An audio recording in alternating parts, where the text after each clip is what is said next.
Saluyot. Kahalagahan ng saluyot sa ating katawan. Yan. Tatalakayin natin ang kahalagahan ng saluyot sa ating katawan. Ano ba ang maidudulot ng saluyot sa ating katawan? Dito sa aking channel, pag-usapan natin itong saluyot kung saan-saan lang ito tumutubo Sa province, makikita mo to sa farm o kaya sa tabi-tabi tumutubo itong saluyot. Pero napakahalaga pala nito. Babasahin ko lang. Sabi dito, ayon sa study, dahil rin sa study nakita nila na ang antioxidant properties, ang enzyme detoxification activities ng saluyot ay labis na nakakatulong sa abilidad nitong protektahan ang atay laban sa damage na dulot ng mga kimikal. Yun ang ng saluyot. Napakaganda pala ng Ito pa, ang saluyot ay hitik rin sa magnesium. Ang magnesium ay maaring makatulong i-relax ang bronchial muscles ng ating baga. Kung kaya't maaari rin itong makatulong sa may mga asthma, may sakit sa baga, tsaka may asthma. May taglay rin itong calcium para sa pagpatibay ng ngipin. At meron ding iron, yung mga low blood.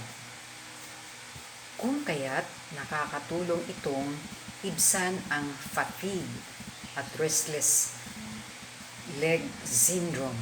Yun ang meron sa saluyot.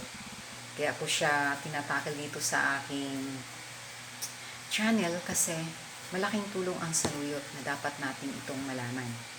Ito pa, ang vitamin K content naman ng saluyot ay maaaring makatulong iwasan ang bleeding sa atay,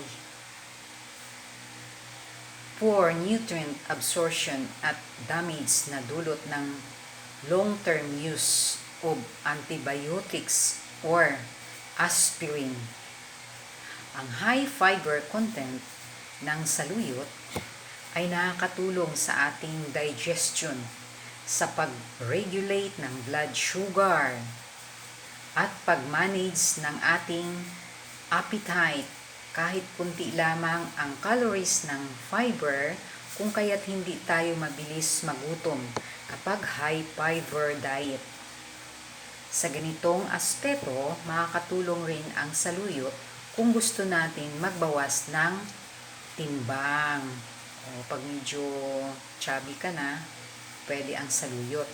Mahalagang paalala, sa Pilipinas, ang saluyot ay madalas na gamitin sangkap para sa mga ulam. Ngunit, kahit na ginagamit ito sa araw-araw, importante pa rin kumonsulta sa doktor kung balak niyo itong gamiting gamot sa anumang sakit, lalo na kung mayroon kayong pre-existing health conditions.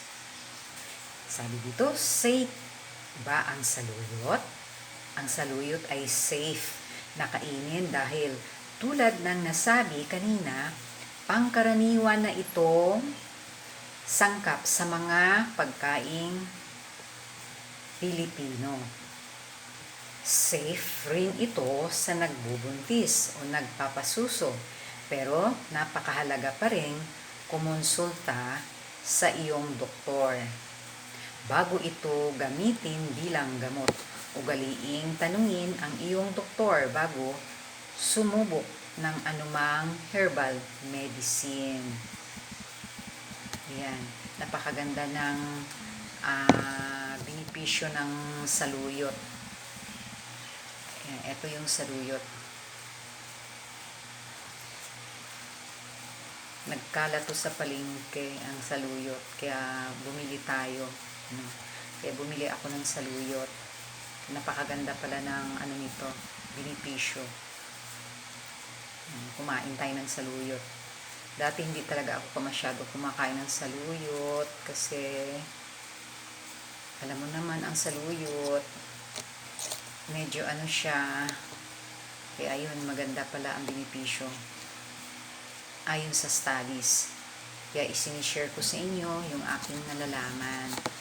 Thank you. Sana nagustuhan nyo ang aking tinatakal sa aking channel. I-subscribe nyo naman ako para makagawa pa ako ng iba pang content. Thank you very much. Subscribe. Huwag kalimutan.